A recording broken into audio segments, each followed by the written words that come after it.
Hi everyone. So today we are going to be learning the last part of DC and static electricity, and this is a lesson on power. I'm going to spread this across 2 lessons. So today is going to be an introduction to power, and as well as working through the first 4 questions on power. So here we go.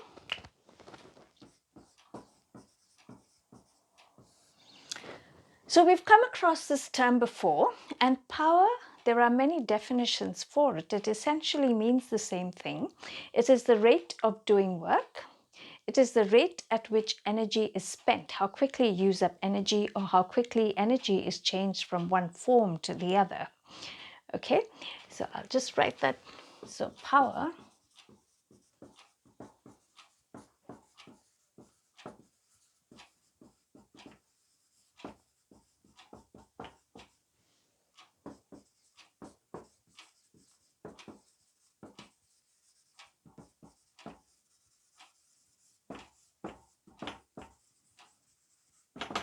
So based on this definition, there's actually 2 formulae for power, 3 actually. So power is how quickly you do work. And this sort of formula is used mostly in mechanics, where you know distance and time, so not so much for electricity. But for electricity, we use the formula power is how quickly energy is spent. Now in an electric circuit, it is not easy to measure energy directly, but we do have measuring instruments that can measure voltage and current. So power is also measured in an electric circuit by voltage times current.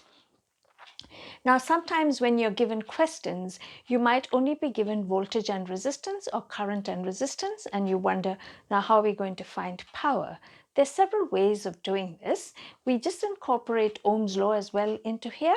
So if you look at power, I'm just rewriting the formula.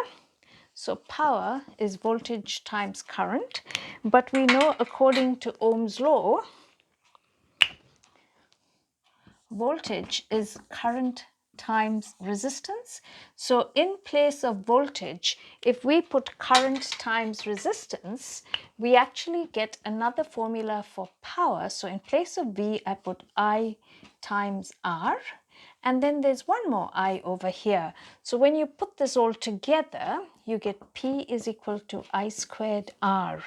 So this is one way of calculating power. And this is the formula that we use if we need to find out how much energy is lost in the form of heat when you have current passing through the wire, because it's the resistance in the wire that's responsible for energy being lost as heat when a current goes through it. Okay, so this is one way of calculating power. Now we also know from this formula that I is equal to V over R. So in the same formula for power, which is V times I, if you substitute I by V over R, you end up with V times, and then you got another V over R. So you end up with power is also V squared over R. So there are a few different ways to calculate power. You can use this, you can use that. This is the one that's given to you. These 2 formulae will be given to you on your formula sheet, and you've got to derive the other 2. Okay, and this one's given as well. Power is energy over time. So that's one part. Okay.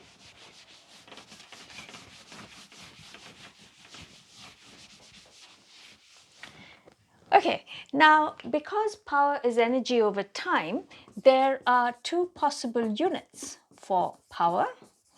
And the units for power is based on these 2. So energy over time, energy is measured in joules and time is measured in seconds. So power, the unit for power is joules per second, and joules per second is also called watts, and the symbol for watts is W. Okay, if you end up with units like kW, this stands for a kilowatt, and 1 kilowatt is equal to 1,000 watts. So it's just useful to know this, what it transforms to. Okay, right. Now the next thing I'm going to talk to you about is about brightness of lamps. I know we've mentioned this in class, but I'm just going to go through it again with you because it's quite a common question that keeps coming up in different contexts. So the brightness of lamps depends on its power output. That's the language that we use. And power depends on voltage and current. Now, since power depends on voltage and current, whichever lamp has the higher power output will be the brighter lamp, or the lamp that has the bigger voltage across it and the bigger current through it will be the one that is brightest. Okay, so knowing this, let's look at question number 4 in your booklets. So this is on page 20 and your last set of questions is on power. There are 7 questions and today's task is just to do to question number 4. 1, 2 and 3 are reasonably straightforward and I think you should be able to do those on your own. So we'll just go through question number 4.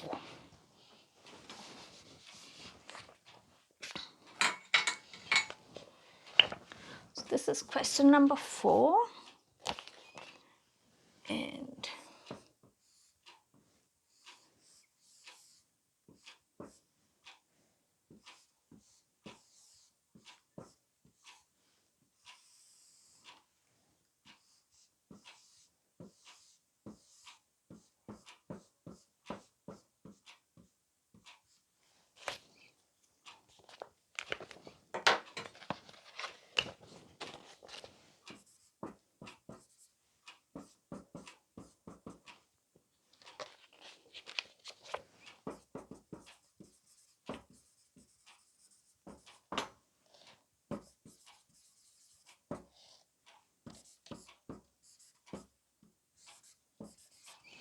okay, so at the top of the question page, it reads that each lamp is rated 4 volts, 2 watts. What does that mean? And this is a common question that comes. It simply means that when there's a voltage of 4 volts across each lamp, the power output of each lamp is 2 watts. Okay, so when the voltage across each lamp is 4 volts, the power output is 2 watts. Okay, so A, calculate the resistance of a lamp. So there are 2 ways to do this. So we've got to calculate resistance, but what do we know? We know voltage is 4 volts and power is 2 watts. So we can do this in 2 steps. We know power is voltage times current. Okay, so you know I is P over V. So I is equal to, power is 2, voltage is 4. So 2 divided by 4 is 0.5. And then we know V is equal to I times R. So resistance is voltage over current. Your voltage is 4 volts. Current is 0.5 amps. Okay, so 4 divided by 0.5 is 8 ohms. So that's the resistance for each lamp. Calculate the total resistance of the lamps B, C, D, and E. Okay, so in order to do this, so each of these lamps have a resistance of 8 ohms. So that's the resistance of each of these lamps. I'm just going to rub this out. You've seen this working. Now you got to calculate the resistance of all this. Now, if you look at this circuit, these 3 are in series. So we need to get a single resistance for these 3. And then, you know, this and this are in parallel. And then we find the resistance in parallel for those 2. Okay, so along the bottom branch, the total resistance of your bottom branch, that's a lower one, is 3 times 8, which is 24 ohms. Okay, now resistance of B, C, D, and E is you've got to use the 1 over RT is 1 over 8 plus 1 over 24, because these three add up to 24. And then we use Mrs. John's shortcut, which is a to the power of negative 1 plus 24 to the power of negative 1 and negative of that. What do we get? So in calculator, so you go open brackets, 8 shift negative 1 plus 24 shift negative 1 and shift negative 1 of that, and I end up with 6 ohms. Okay, so the answer is 6 ohms. Okay, calculate the total resistance of the circuit. So this much works out to 6 ohms. Remember, in parallel, the total resistance is always less than the least.